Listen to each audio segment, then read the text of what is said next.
Good day everyone, here live bringing you the latest news around the world. Political news, Duterte talks about the separation of Mindanao. Pakinggan natin ang report na ito with Lara Villafuerte. Diniklara na ng dating Pangulo na si Rodrigo Roa Duterte ang kanyang plano na paghiwalayin ang Mindanao sa Pilipinas. Ayon sa press conference, sabi ng dating Pangulo na mayroon ng regrouping of local political forces na nagsisimula ng pangangampanya. Ayon din sa kanya na ang pangangampanya ay hindi isang rebelyon. Ayon din sa dating Pangulo na ang bagong kilusan ay pamumunuan ni Davao del Norte Representative Pantaleon Alvarez. Thank you po Lara. Ngayon, inflation with the new tariff is an update in our economy.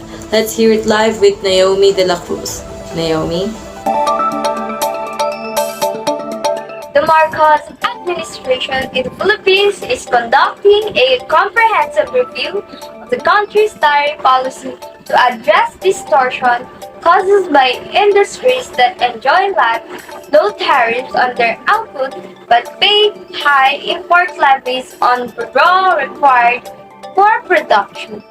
Secretary Arsenio Balcazan of the National Economic and Development Authority stated that the competitive advantage came from a low tariff regime on a specific manufactured output was negated by high tariffs on production inputs. The study will include levies on agricultural items to alleviate pressures from rising input costs at a time when the country is grappling with consistently high inflation. The new rate structure that will be announced following the evaluation will be adapted between 2025 and 2028 according to the NED chief.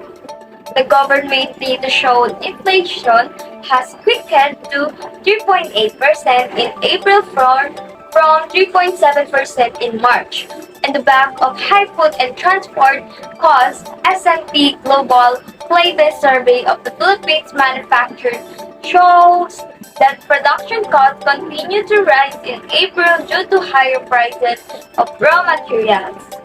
Once the review is finished, this restructured tariffs regime would be implemented via an executive order which will be lined up for approval of the NEDA board chaired by President Marcos. The high-level body will convene again in June.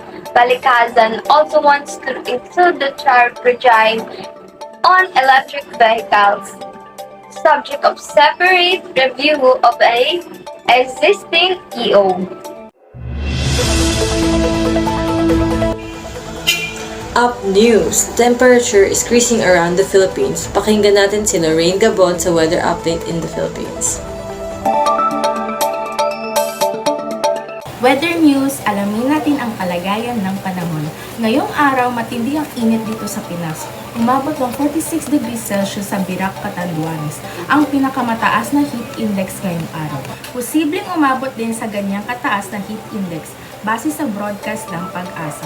46 degrees Celsius sa Birac, Catanduanes, 45 degrees Celsius sa Dagupan, Pangasinan. Sa Manila naman, nasa 40 to 42 degrees Celsius ngayong weekend.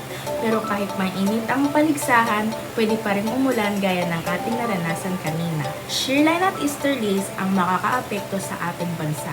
Base sa datos ng Metro Weather, mataas ang tsansa na umulan bukas sa Northern at Central Luzon. May mga matitinding ulan na posibleng makabaha o magdulot ng landslide kaya maging alerto tayong lahat. Good morning everyone, I am Kurt Katok and this is what you need to know about today's sports. Smashing their way to victory, NU Lady Bulldogs successfully defeats Far East University on Smart Araneta Coliseum that forged a showdown between two schools for the UAAP Season 86 volleyball crowns.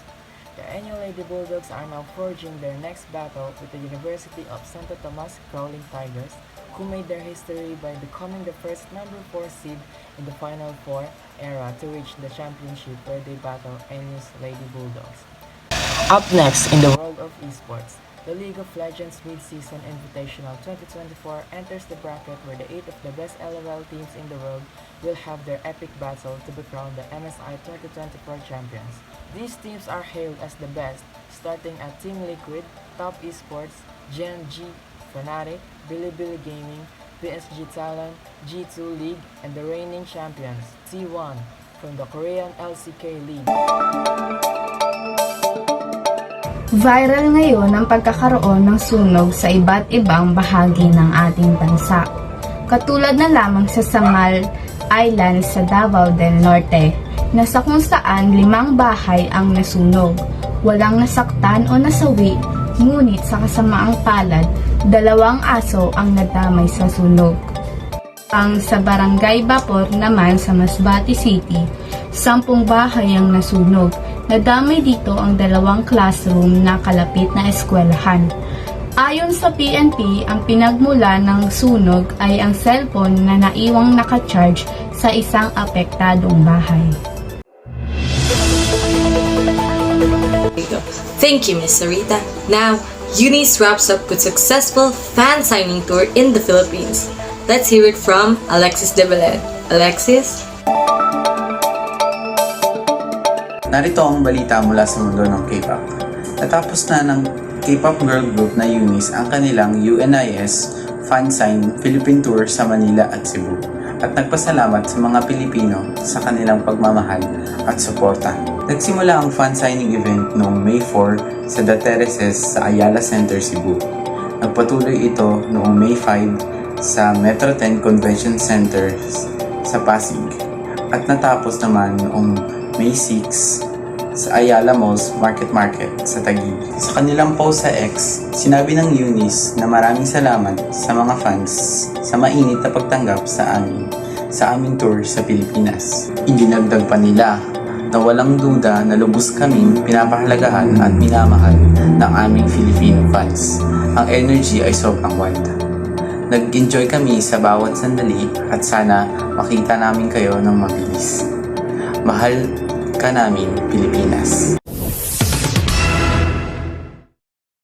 Narito ang pinakabagong balita mula sa South China Sea.